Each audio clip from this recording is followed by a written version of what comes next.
अस्सलाम वालेकुम। बहरहाल जो फिक्र रखी गई है, मुफ्ती उज़ैफा साहब, एक कहूँगा कि इस स्टेज के ऊपर तो जिम्मा बड़ा है, बट कम उम्र है, बट साफ ख्यालात पेश करता हूँ कि बेशक फिक्र बहुत रखी गई है और हमेशा जब जब कौम में कुछ मायूसी आई है और जो मुद्दे को आवाम के बीच में लाना है और जगाना है, तो 1857 के गदर ने भी देखा है और आज तक देखता है कि जब जब उलेमा इकराम ने जगाने का काम किया है तो आवाम पूरी जोश आवाज से रास्ते पे उतरी है और उसका नज़रिया पिछले खासदारगी के इलेक्शन में पूरे हिंदुस्तान ने देखा है।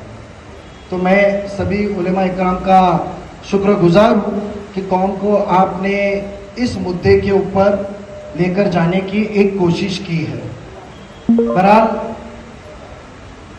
बिल रखा गया, रखने के साथ सरकार को पता चला कि इस दौरान में ऐसे भी शख्सियत हमारे साथ में है जो उनके राज्य के अंदर मुस्लिम वोटों के जरिए चुन के आए, मिसाल बिहार हो या आंध्रा टीडीपी हो चंद्रबाबू नायडू जी की, तो साथ में साथ नहीं मिलेगा, मेजॉरिटी नहीं होगी, तो बिल रखा गया।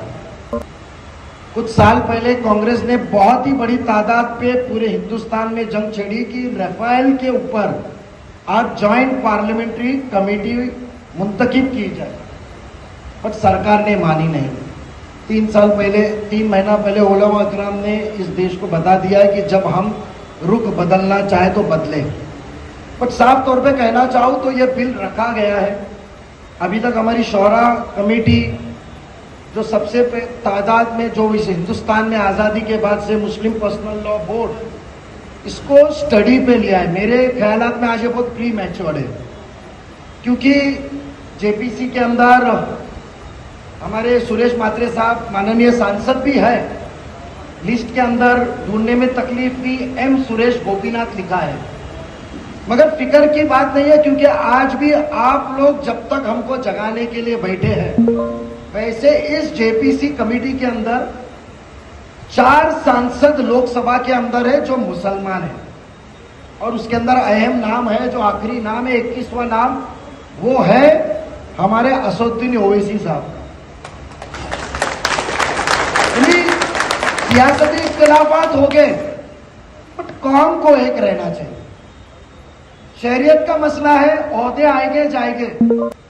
मैं फिलहाल जो पार्टी में हूं सत्ताधारी के साथ है, बट कौम के आगे ओहदा भी नहीं है, पार्टी भी नहीं है, कुछ नहीं है। जो शहरियत को हाथ लगाएगा तो कौम का जिम्मेदार है, क्योंकि आखिर में हर मोमिन तो आखिरत की सोचता है। दुनिया ही तो कुछ दिन है, यहां से निकलते हुए अल्लाह की मर्जी क्या रहेगी कुछ पता नहीं चलेगा, कौन मार लेगा कौन क्या हो जाएगा पता नहीं है, पर आखिरत की सोच है तो शहरियत के मामले में होगा नहीं।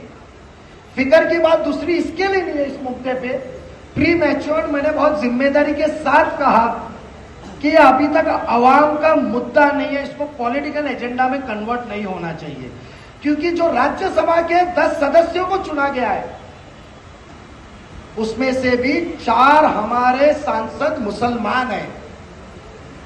हमारे को हमारी नुमाइंदगी, मैंने आपको मिसाल दिया कि राफेल, कांग्रेस यूनाइटेड ऑपोजिशन ने कश्मीर से लेकर कन्याकुमारी तक आवाज उठाई कि राफेल की जेपीसी की जाए, बट रखी गई नहीं। 3 महीने की थोड़ी सी हवा का हमने पंखे का रुख बदल के बताया कि गर्मी तुमको भी हो सकती है, हमारे को छेड़खानी करो मत। मिनिस्टर ने फिर रखा, गोंदल हुआ और ताबड़तोड़ जेपीसी अनाउंस की गई और लिस्ट इंटरनेट पे भी है, पार्लियामेंट्री बोर्ड के वेबसाइट पे भी है। वक्त के तकाजे पे इतना ही कहूंगा कि हमारे मोमिन जैसे हम जैसे छोटे समाज सेवक जिंदा है कि शहरियत को कोई हाथ लगाने नहीं देंगे, ओहदे नहीं मिले चलेगा, वैसे ये सांसद भी उतने ही जिम्मे के साथ है। इसके लिए मैंने एक सांसद का नाम लिया, वो तो कौम के मामले में कॉम्प्रोमाइज नहीं करेगा ना बाकी के कोई करेंगे। मैं तो कहूंगा इसके अंदर आखिरी बात कि मेरी एक ही आखिरी बात है, इल्तिजा है कि माजरत चाहता हूं मैं बहुत, आप दीन से जुड़े हुए, दुनिया से बढ़कर दीन होता है और दीन के रास्ते पे ही चलना, हमारे कुरान तर्जुमे से पढ़ता हूं, इसके लिए कहता हूं 3 बार खत्म कर चुका हूं एक एक तर्जुमे के साथ कि दीन के जरिए ही इस दुनिया में चलना है। कुरान हमको दुनिया ही सिस्टम सिखाने के लिए इस नाजिल हुआ गया है। तो इतना कहूंगा कि इसको सियासत एजेंट की मुसलमान ने अपनी ताकत बता दी है।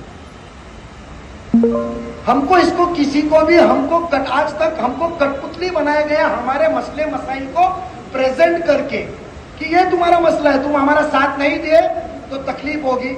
हम कठपुतली नहीं है, आप जैसे हमको जगाने के लिए बैठे हैं तो बेशक कोई किसी पॉलिटिकल फायदे के लिए कोई एजेंडा ना हो, यही एक रिक्वेस्ट रहेगी बेशक। मगर हर मोमिन, हर नुमाइंदा, वो नगर सेवक हो कि खासदार हो, हर एक जन इसका साथ देगा। इसका जहां जब मुस्लिम पर्सनल लॉ बोर्ड आपकी जो कमेटी, शोरा कमेटी है देवबंद की या दूसरे मसले की मामले रहेगी, उनकी कमेटी जो मुख्तसर जो राह बताएगी वो राह पे हर मोमिन चलेगा, इंक्लूडिंग मैं और मेरे साथी।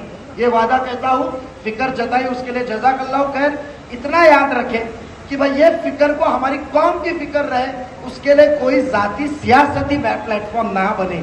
ये इल्तिजा थी मेरी, कुछ गलती हो, छोटा मुंह बड़ी बात क्या होगा, तो माफी चाहता हूँ। माफी मांगने वाला आपने ही हमको मदरसे में पढ़ाते हुए सिखाया, बड़ा दिल का होता है, तो बेशक कुछ गलती हो तो माफ करता हूँ। अल्लाह हाफ़िज़।